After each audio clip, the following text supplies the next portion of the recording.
दोस्तों, आज होने वाला है दो ट्रैक्टरों का भयानक मुकाबला। एक साइड है किसान की आन बान शान महिंद्रा और दूसरी तरफ है स्वराज, जो करेगा पूरी दुनिया पर राज। मुकाबला ये है कि गेहूं की भरी हुई ट्रॉली को लेकर कीचड़ से निकलना है।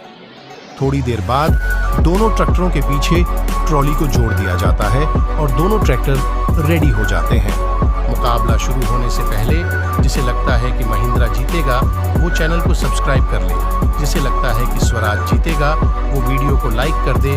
चलिए मुकाबला शुरू करते हैं। 3, 2, 1 गो।